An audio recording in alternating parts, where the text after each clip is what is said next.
Well, thanks, Amanda, for that introduction, and thank you for everyone who's decided to join this evening. So as Amanda said, I'm a registered dietitian. I'm also a PhD candidate in aging and health at Queen's University. And you can find me on Twitter at Chris Mills RD. So I am an OUTCAN spouse. I am fortunate that this is my second time OUTCAN, which is awesome. We were in Munich from 2006 to 2010, which was an incredible experience. And we had a lot of opportunity to travel. We've been in Ingolstadt, also in Germany, since August 2019. Unfortunately, our first major trip was planned just as the pandemic was declared. We were supposed to go to visit Venice in March 2020, but we all know what happened. So unfortunately, we haven't had the chance to travel this time, but we've still greatly enjoyed being in Germany.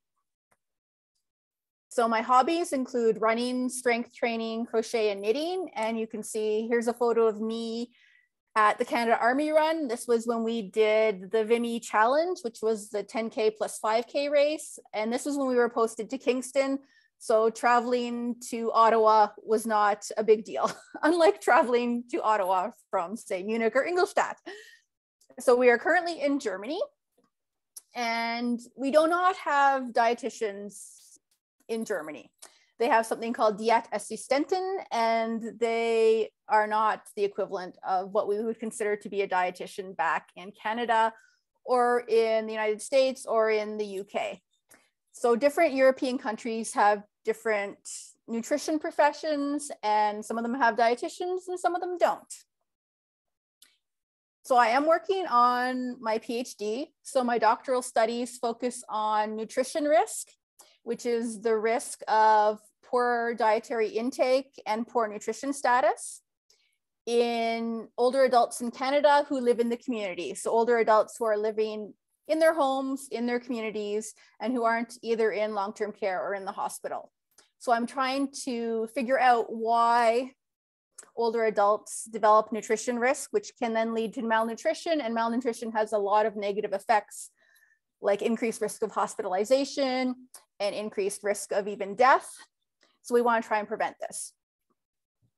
My background as a dietitian is mostly in primary care. So I'm a generalist, just like, you know, your family physicians or other people working in primary care. So I know a little bit about a lot of different topics. So today we'll be touching upon some nutrition myths. And at the end, I'm very happy to answer any general questions you have about nutrition or healthy eating. So I'm going to be asking a bunch of questions of you guys, both true and false questions and some multiple choice. And you can feel free to answer in the chat, or you don't have to answer at all if you don't want to, but they're just, you know, trying to be a little bit interactive here and put your thinking caps on. So my first question to you is true or false? Dietitians and nutritionists are the same.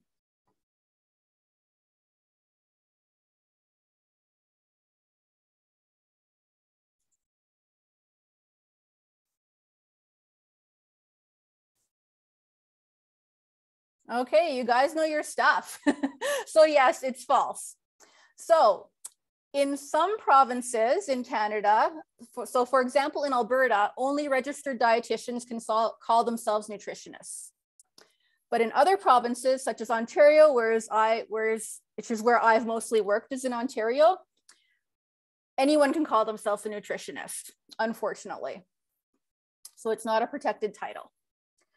So the important thing to know is that a dietitian has at least 5 years of nutrition education, and that includes at the minimum a 4-year undergraduate bachelor's degree in nutrition, and then a 1-year internship where they're putting that educational knowledge into the real world experience under the supervision of registered dietitians. More and more these days, students are actually doing a master's after their undergraduate in order to become a registered dietitian. So as I said, a nutritionist is not a protected title in many provinces. It is in Alberta and in some of the Atlantic provinces, but not in all of them. And so a nutritionist doesn't necessarily have any nutrition education whatsoever. If you've heard the term holistic nutritionist, they have maybe 6 months to 12 months of nutrition education, but it's not scientifically based like a dietitian's education is. If we look at physicians, so medical doctors, they get about 25 hours of nutrition education in medical school. So they get a little bit, but not a lot. And actually a lot of doctors are working to change that. There's something called culinary medicine that's developing where they're trying to get doctors to learn more about nutrition so that they can either refer their patients appropriately to a dietitian when there's a nutrition indication.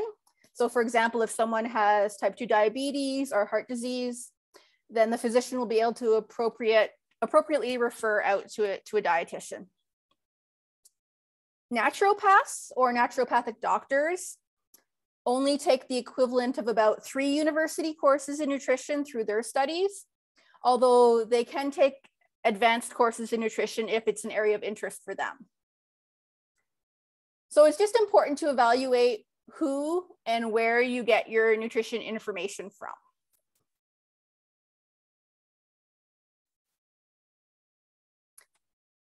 So to start off, let's talk about Canada's new food guide. It's still relatively new. It's also called the Eat Well Plate. And so a lot of people, including dietitians like myself, really had problems with the old Canada's food guide.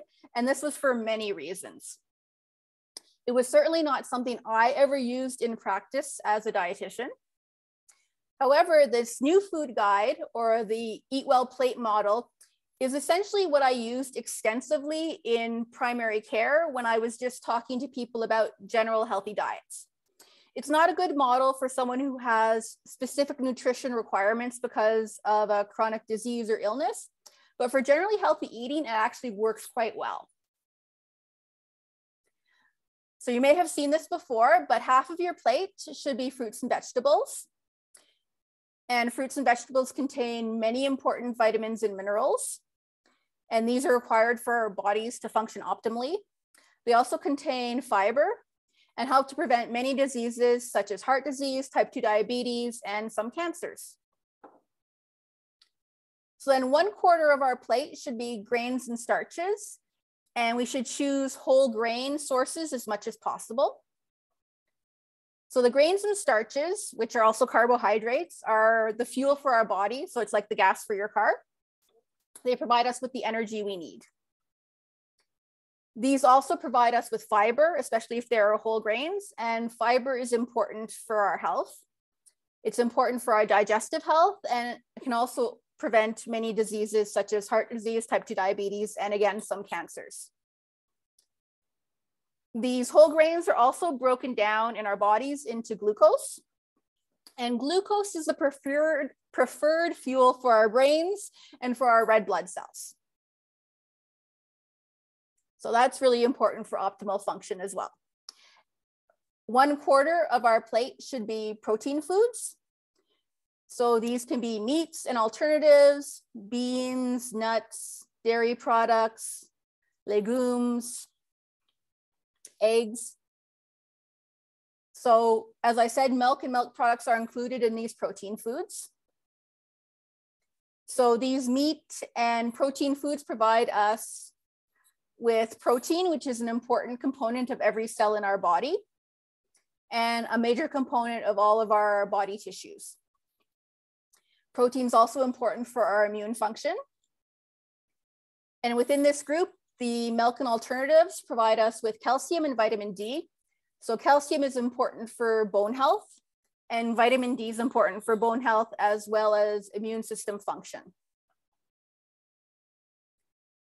Finally, water is always our preferred beverage. Caffeinated coffee and caffeinated tea are also suitable in limited amounts as long as we don't overdose on caffeine. And some other beverages such as herbal teas are also suitable if people don't enjoy drinking water. Water can also be flavored with a little bit of fruit slices or a tiny bit of fruit juice, and that can also be considered an appropriate beverage. Now, interestingly, we don't see fats on the New Canada's food guide, but healthy fats are an important part of our diet. So fats are made up of fatty acids, and 2 of those fatty acids are actually essential for our bodies. Our bodies can't make them themselves, so we need to get these 2 essential fatty acids from foods. So fats give our bodies energy and they support cell growth. And we also find fats in every single cell in our body. Fats are also important for the production of some hormones. So we need fats, but we want to choose healthy fats and we don't want to choose too much of them.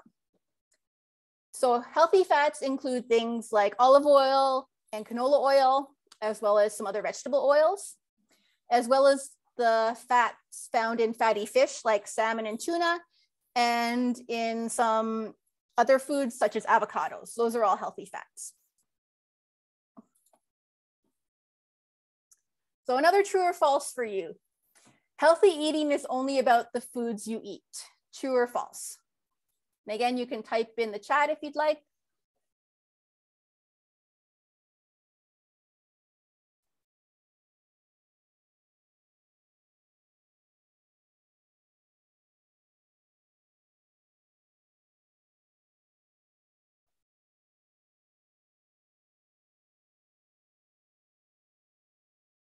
Okay, so this one people seem more divided on. So this is false. Healthy eating is also about many other concepts, and these are also included in Canada's new food guide, which is why dietitians are much happier with the latest iteration of Canada's food guide compared to previous versions. So mindful eating is an important part of healthy eating. So what is mindful eating? Mindful eating is being aware of how you eat, why you eat, what you eat, when you eat, where you eat, and how much you eat. So being mindful can actually help you make better choices more often, make positive changes to routine eating behaviors, be more conscious of the food you eat and your eating habits, reconnect to the eating experience by being aware of your feelings, your thoughts, your emotions, and your behaviors. So for example, think about if you're eating something in front of the TV. Are you really paying attention to what you're eating? Often we aren't. We're just eating mindlessly. And often when we eat mindlessly, we end up eating more than our bodies actually need because we're not in tune with the signals our body is giving us. So mindful eating is a part of healthy eating. Another part is eating meals with others. So eating has many meanings beyond simply getting nutrition in our bodies, right? Eating with others is an important part of being social, which unfortunately the pandemic has really affected for a lot of us. But outside of a pandemic time, eating healthy foods with family, friends, neighbors, coworkers is a way that we connect with others and we add enjoyment to our lives. So by eating with others, we can enjoy quality time together. We can share food traditions across generations and cultures. We can explore new foods that we might not normally try. And also food is a central portion of many celebrations and special events, right? But we don't need to save eating with others for these special events when we're not in a pandemic, obviously. Healthy eating is also about enjoying your food. So I like to live personally by the 80-20 rule. So 80% of the time, I try to eat in a way that supports my health and supports what I want to achieve. So if I'm training for a marathon or a half marathon, I'm eating in a way that supports my training 80% of the time. But the 20% of the time, I don't care. It's for those celebrations, right? It's for enjoying those Christmas cookies or that birthday cake, or it's Friday night and we want to have beer and pizza, right? So those can all be part of a healthy diet. It's not about always strictly adhering to what you quote unquote should eat, because to me, there's no should eat. All foods have a place It's just how often and how much of a given food you eat. So benefits of enjoying your food include things like tasting the flavors of your food and really enjoying that. Being open to trying new foods. It also includes things like, again, outside of a pandemic, socializing at meal times. Enjoying shopping for food. I know a lot of people really don't enjoy shopping for food, but when you're enjoying your food, you can have that pleasure of shopping for things that you know you enjoy and that support your goals. Other ways of enjoying your food might be growing or harvesting your own food, or teaching your children how to grow food from seeds so they know where their food comes from.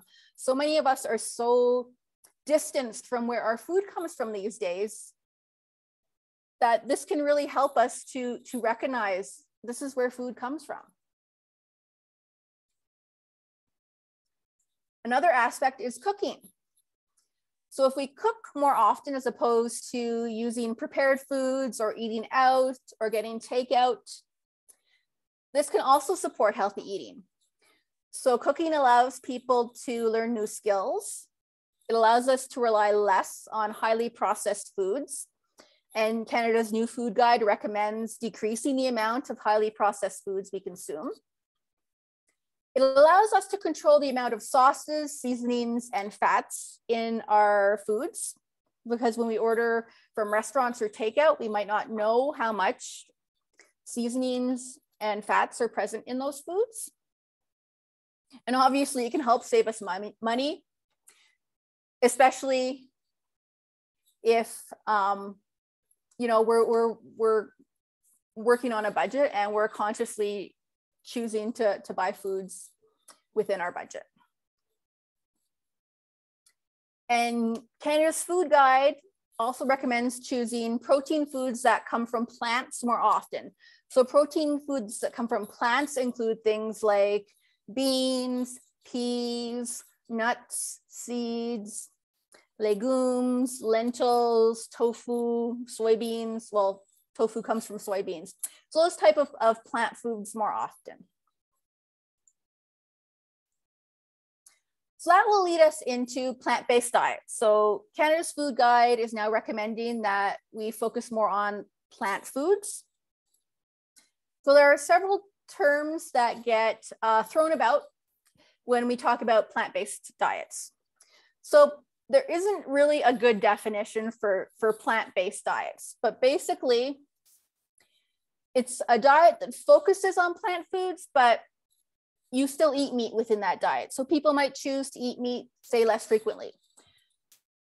So if you grew up, say, you know, you always had meat at every meal, whether that was, you know, chicken or beef or fish or pork, then it might just be having one vegetarian meal per week. If you've already been in a family that only, say, had meat on weekends, well, then maybe it's decreasing that amount of meat even further. So plant-based diets are really with this focus on plant-based foods, but you still eat meat.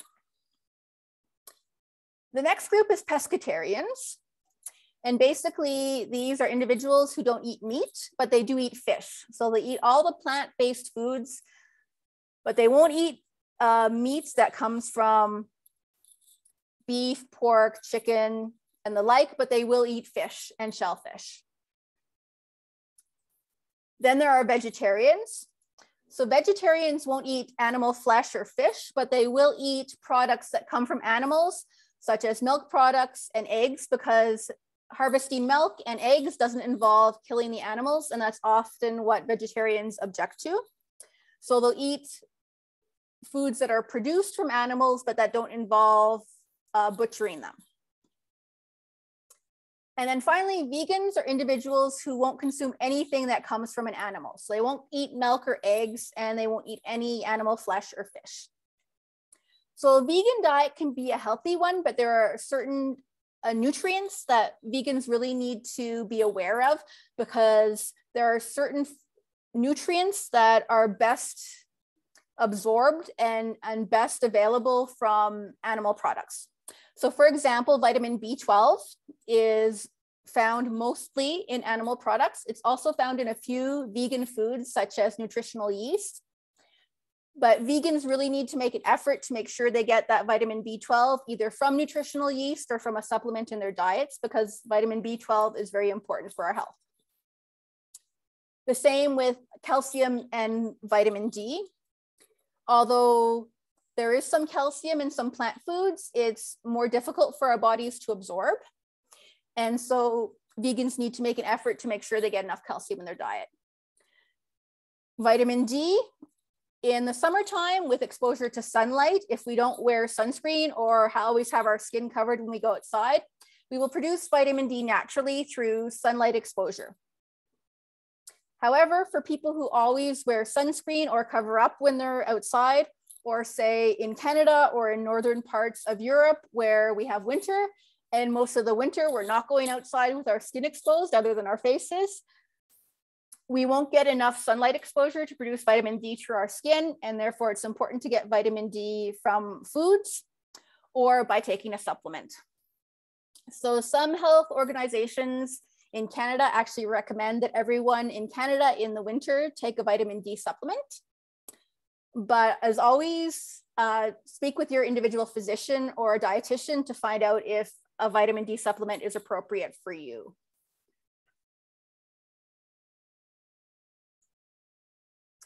Okay, so let's go on and bust some more myths. So gluten-free foods. I'm sure you've heard about gluten-free foods. Are these healthier for you, true or false? And again, feel free to type in the chat. Depends.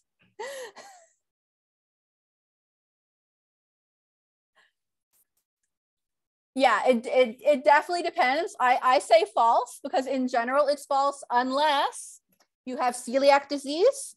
So people with celiac disease absolutely have to avoid gluten because it causes problems in absorption of nutrients. And some other conditions such as dermatitis herpetiformis, which is also a reaction to gluten, or if someone has gluten sensitivity. But unless you fall into one of those categories, no. Gluten-free foods can actually be even less healthy for you because they can be highly processed unless they're naturally gluten-free. So what is gluten? Is it a carbohydrate or a protein? A or B? Again, feel free to type in the chat.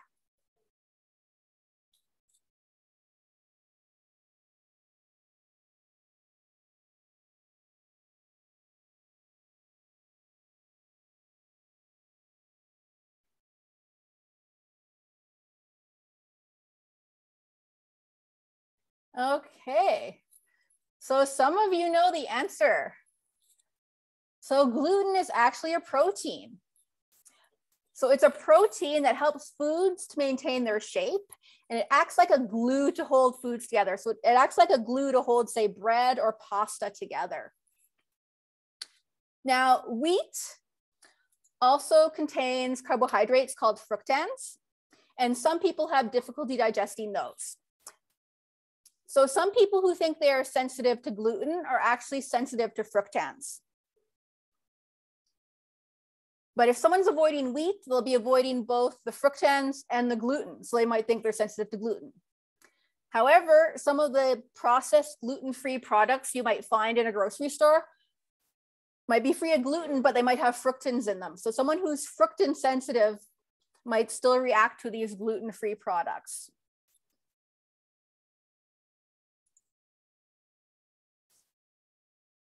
So moving on to organic foods, or in the EU, you might see bio, or here in Germany, you'd see öko, and you might see the equivalent in whatever EU country you happen to be in. I'm sorry, I only speak English, French, and German, so I don't know the Italian or Spanish equivalents of what that bio or öko label is, but it would be the same as organic in Canada.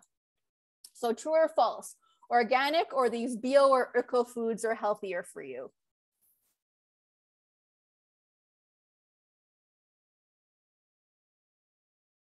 And again, you can type in the chat. And when I'm looking sideways, it's just because that's where my chat is on my second monitor.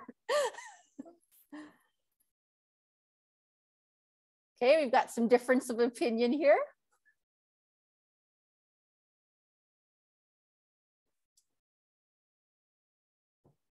Anyone else have an idea? Organic chips, not so much. That's true. So actually, this is false. So whether a food is labeled as organic or not has actually no influence on its nutrient content.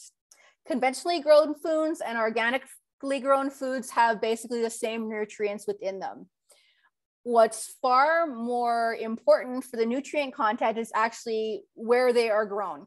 So for example, here in Bavaria, the soil is very low in certain nutrients. So for example, iodine.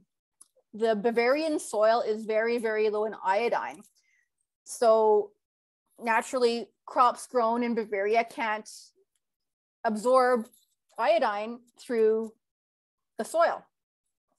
And so individuals who say have thyroid disease might need to take an iodine supplement as well, because the foods grown in Bavaria don't contain much iodine.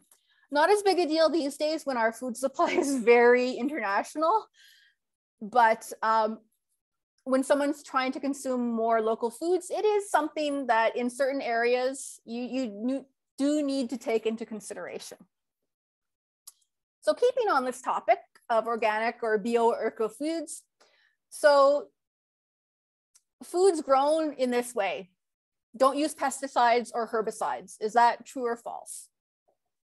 And again, feel free to put your thoughts in the chat.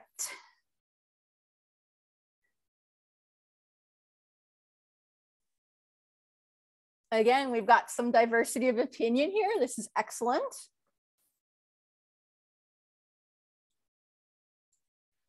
So this is false. They actually do use pesticides and herbicides. And in fact, in the EU, there are over 500 pesticides and herbicides that are legal for use in organic farming. And a similar amount is true in North America as well. So it's an absolutely false thought that organic foods don't use pesticides or herbicides.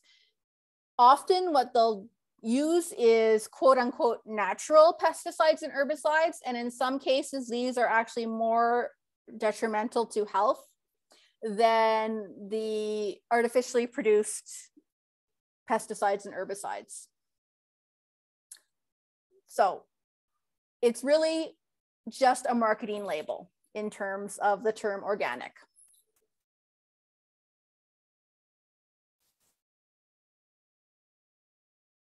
So now moving on to the ketogenic diet. This is a current popular diet that I often get lots of questions on, so that's why I've included it here. So again, you can type A, B, C, or D in the chat. So the ketogenic diet was originally developed for weight loss, epilepsy, type 2 diabetes, or type 1 diabetes. And if you don't know what the keto diet is, I'll be discussing it in a little while. Yeah, so you got, again, some different answers, some not sures.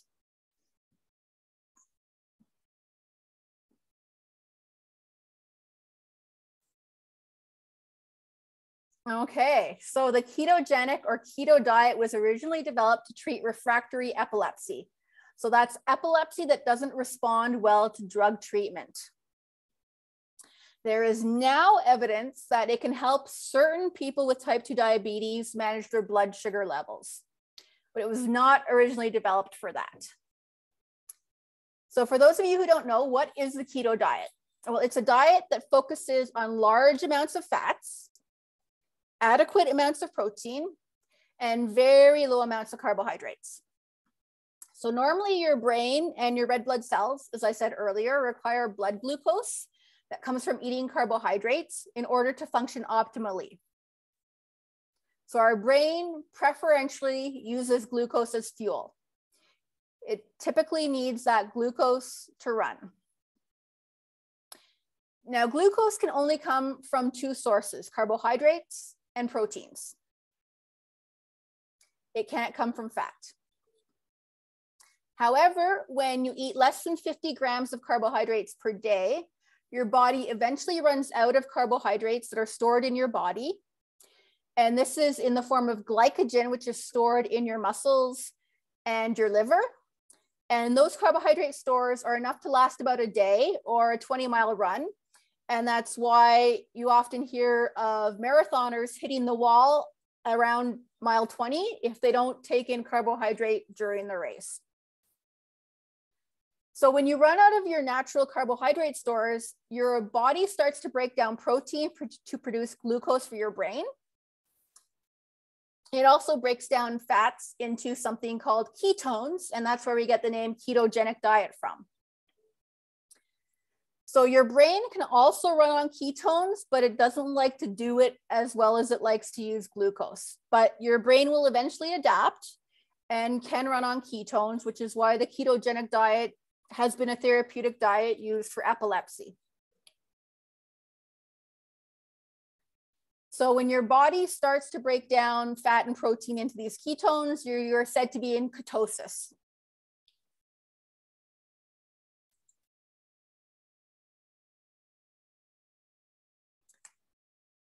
So on to another question, and this is again something I get asked about a lot: cleansing or detoxing, especially here in Germany, where there seems to be this tradition of cleansing or detoxing. So your body needs to be regularly cleansed or detoxed to maintain health. True or false?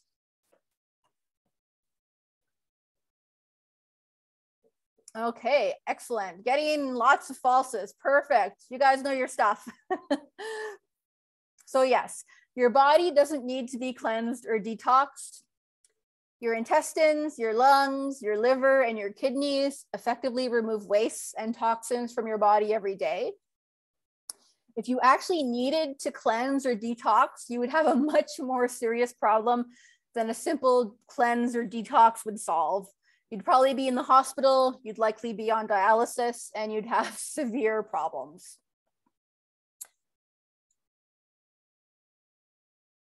So keeping on the same topic, cleansing or detoxing can lead to serious health problems and even death. True or false?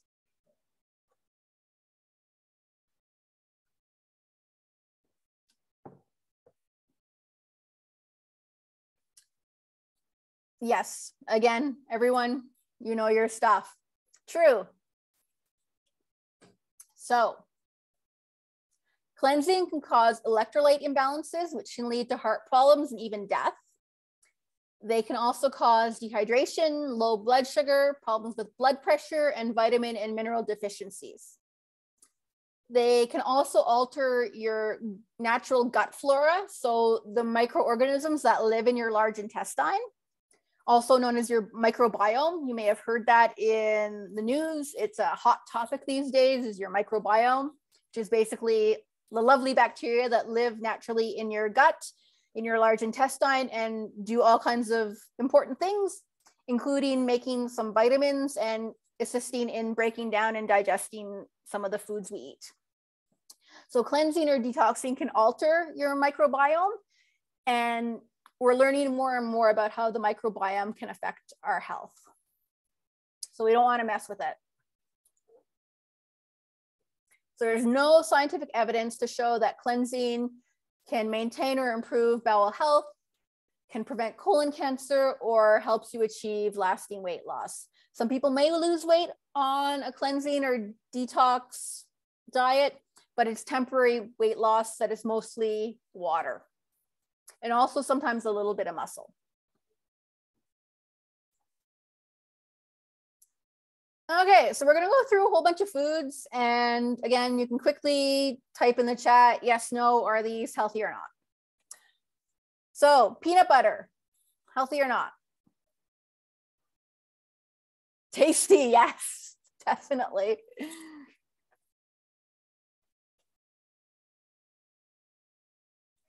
Yeah, so Kraft, or yeah, it depends what kind exactly. So Kraft or Jiffy in a jar isn't so healthy. They normally add saturated fat to keep it from separating, and they also add sugar to make it tastier. So you want to look for natural peanut butter, so with the oil separated, so you'll find that oil at the top that you have to stir in. And you also want to look for a label with no added sugar. That's the best kind of peanut butter. Energy bars or protein bars, what about these?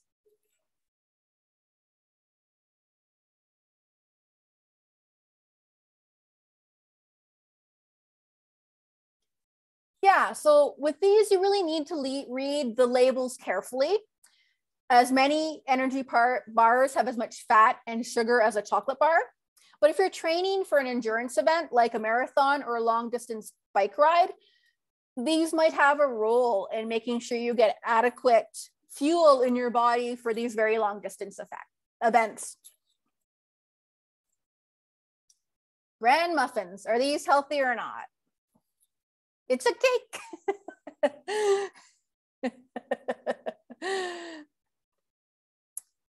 So when we're back in Canada, a raisin bran muffin at Timmy's has more calories, more fat, and more sugar than a honey dip donut. Wow, mind blown, right?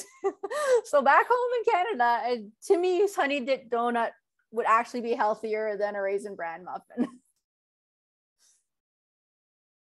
Yeah, mind blown, right? Yes. Now that it's only a honey dip donut, not all donuts. A lot of the other donuts have a lot more sugar and fat, but you're plain honey dip, yeah. So these are kidney beans. Yes, you know this. So super healthy. They're a great source of protein and fiber and are high in iron. Multigrain bread. So important word here is multigrain bread. Multigrain, healthy or not?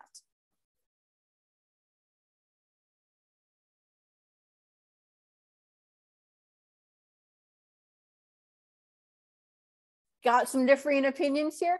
So if the manufacturer only includes a few grains or seeds, it can call it multigrain.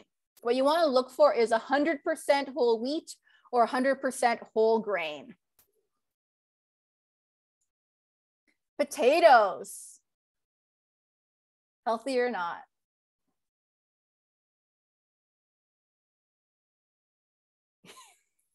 Again, some difference of opinion. So potatoes, believe it or not, are higher in potassium than bananas. Everyone thinks bananas, potassium. No, potatoes have more. And they're high in fiber when you eat the skin. However, they're a carbohydrate and not a vegetable. So if we think back to our healthy plate, they're not in that half fruits and vegetables, they're in that quarter grains and carbohydrates. So the big issue with potatoes is how we prepare them, what we put on them, or how much of them we eat. So a plain baked potato or boiled potato is a healthy choice. Especially like if you're making mashed potatoes, you mash them with some plain Greek yogurt instead of butter. But the problem is when we add a lot of sour cream and butter and other toppings, then or if we make them into French fries, it's healthy. Oh, my screen went weird there, but this, assume we're talking about this little blob in the middle that is margarine. Margarine healthy or not?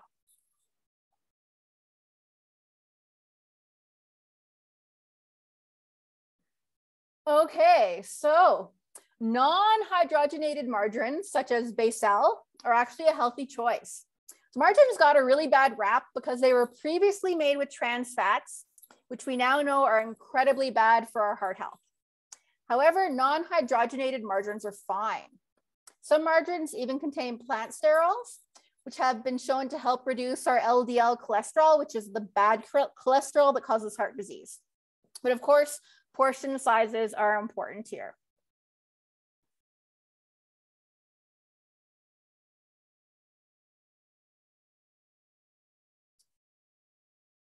Let's quickly run through a few more. So whole wheat bread, yes or no?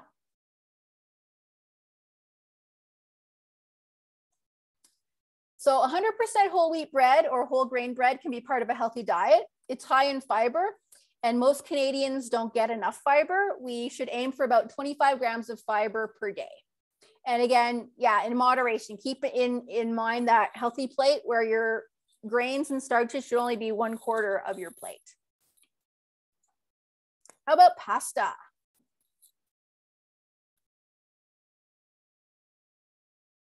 Any thoughts on pasta? Whole wheat pasta is better. Yeah, exactly. So whole wheat pasta can be part of a healthy diet. The issue here is portion size.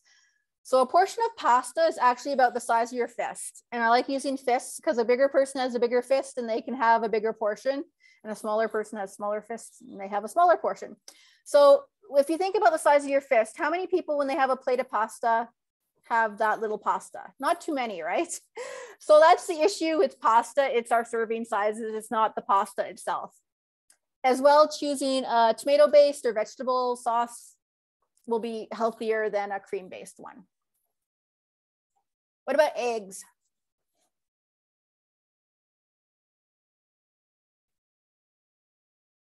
Okay, you are all up to date. So eggs used to get a bad rap because of their cholesterol content, but now we know it's actually saturated fat in your diet and not cholesterol in your diet that actually causes your blood cholesterol levels to increase.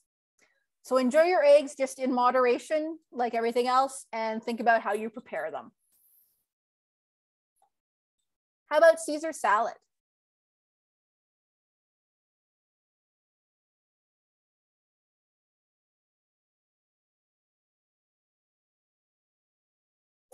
Salad, yes, but not the dressing. Exactly. So a side Caesar salad at McDonald's has 8 grams of fat and 400 milligrams of sodium, which is about the same as a regular hamburger. A Caesar at McDonald's with the grilled chicken has as much sodium as a Big Mac, but it does have 11 fewer grams of fat. So again, it's all about what you put on it. How about orange juice?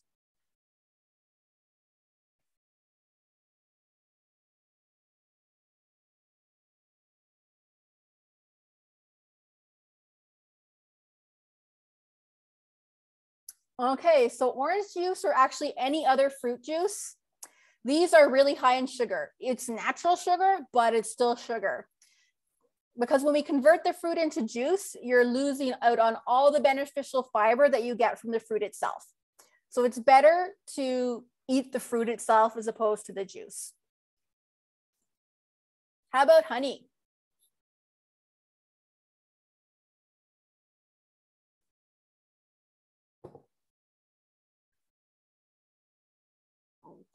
So honey is really just pure sugar. It's no better for you than any other form of sugar. Now, there's some evidence that if you have allergies and you eat honey that is from bees that are harvesting from the plants that you are allergic to, it might help you to develop a little bit of resistance to that allergy, but really honey is just sugar. It's just like white sugar, like brown sugar, like table sugar, like any other sugar. It can be antibacterial if placed on the skin, but if you're eating it, it's just like any other sugar. There's no antibacterial effect when you're consuming it as a food, when you're eating it. Yeah, it's like everything else in moderation. How about cheese? Especially here in Europe with all the delicious cheeses, right? Moderation, yes, in moderation, exactly. You all know your stuff. So cheese is high in protein, calcium, and vitamin D, but it's also high in saturated fat. So as you said, in moderation, watch your portion sizes and try and choose lower fat cheeses whenever possible, which is hard to do in Europe, but back home in Canada, if you're using, for example, mozzarella, choose your part skim mozzarella or your mozzarella made from skim milk as opposed to the full fat. Very hard to find here in Europe, however. And even skim milk is really hard to find here in Germany. I'm not sure about the other European countries, but here skim milk is almost unheard of.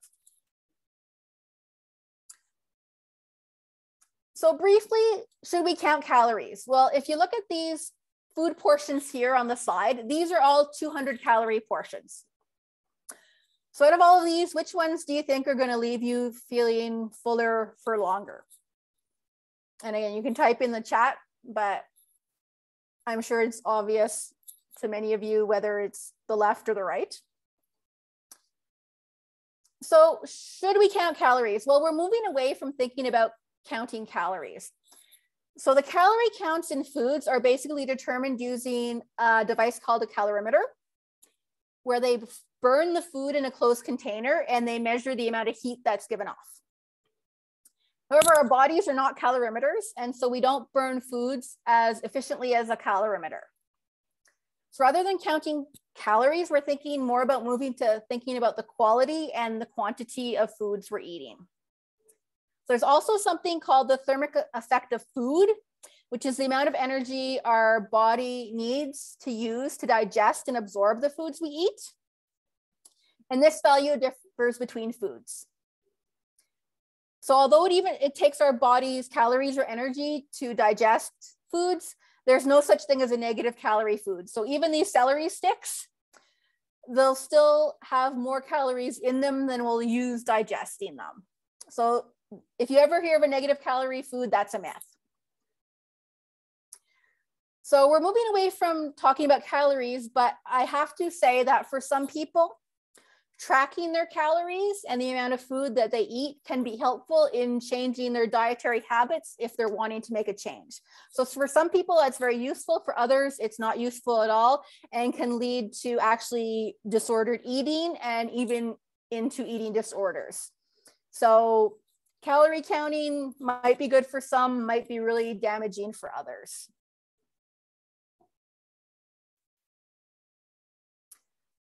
So when we're talking about healthy eating, what actually works? So other than the Eat Well plate that I showed you right at the beginning, Canada's new food guide, the Mediterranean diet.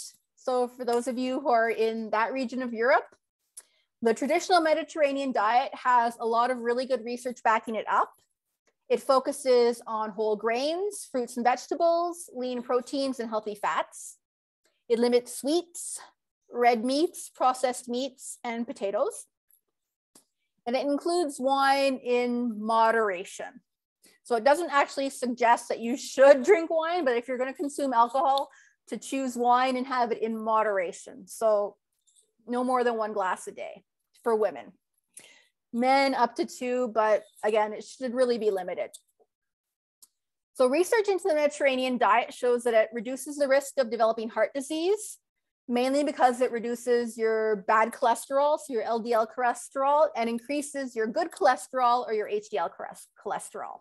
It's also been shown to lower blood pressure, to improve your blood glucose control, so it can help prevent type 2 diabetes. It can help to maintain brain health as we age, so to maintain our cognitive function.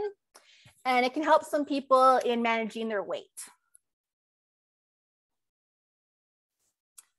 So if you're looking for some reliable sources of nutrition information and you don't have a dietitian nearby who you can ask, these are some really good sources of nutrition information.